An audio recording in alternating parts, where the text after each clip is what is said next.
Because the Jews, they move in the tunnels. They move where you can't see them. They're an invisible hand, and they'll get like, what they'll do is they'll threaten people. Oh, we're going to take your tours away. We're going to drop your artists. You got to say this. You like, how many people I stand with my Jewish people, 3 years ago. And what I did is I stood on it this time. I never backed down. That's my whole thing. That's why I was mad about removing that. Somebody taught me into removing that Jay-Z tweet, because it was just like, nah, the whole idea is no matter what, I'm not going to back down. So by doing a swastika chain, it then ruffled some feathers. And then I really saw the comparison of me and Puff with the Diageo and the Adidas situation. Yeah. Regardless, if they could have locked me up for taxes and that, they wasn't playing fair. Like, okay, cool, fair deal. You did good, we did good. It's like, no, you leaving with nothing. We have to destroy you. Even though they came and used us to tap into the culture and make money off of black people and people who enjoy black culture.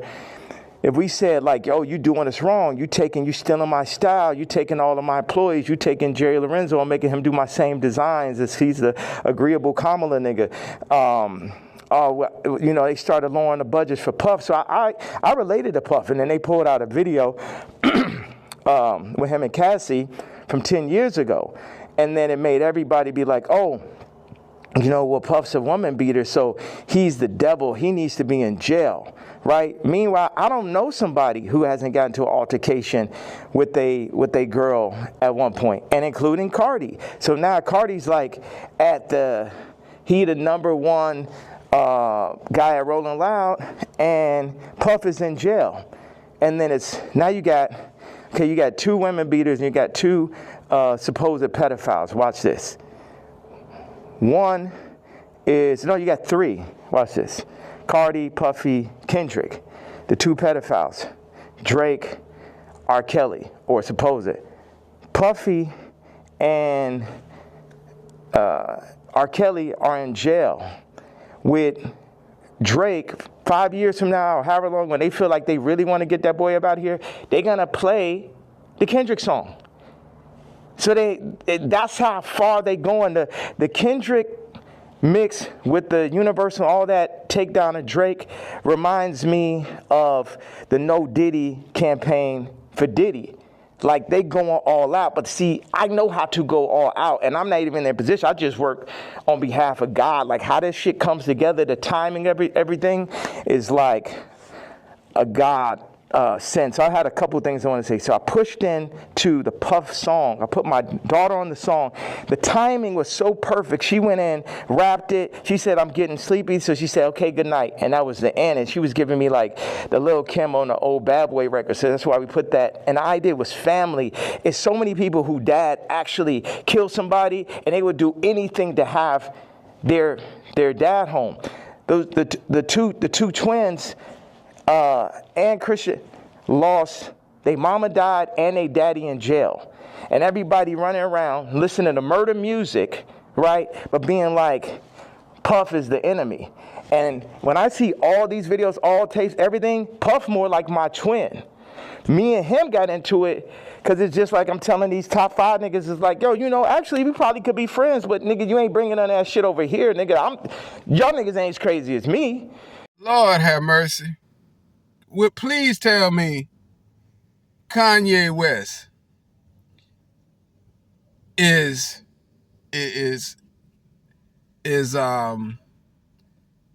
please tell me Kanye West is pranking us. This guy is the craziest thinking man in show business. I supported Kanye West in a lot of his thinking and in his rants. And even now, I think he goes way far out to make a simple point. And sometimes he goes too far out for anybody to get his point.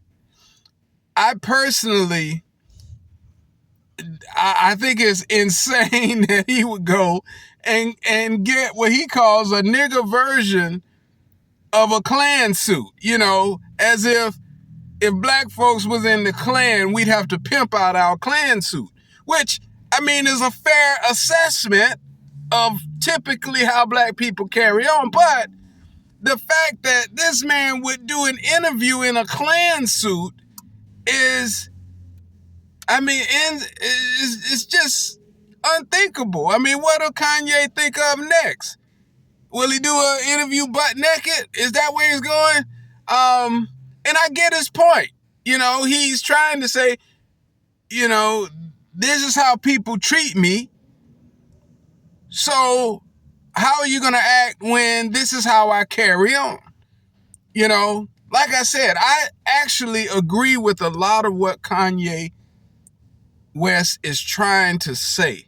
And I think it's remarkable that he's so creative that he always makes a splash when he says it. But sometimes, I mean, dang, sometimes you got to keep it simple. Sometimes you got to keep it calm, keep it cool.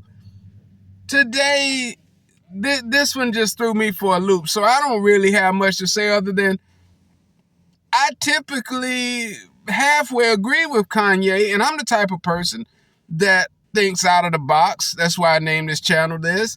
And I'll make off-the-wall statements that people have a hard time understanding until they really think deeply about it.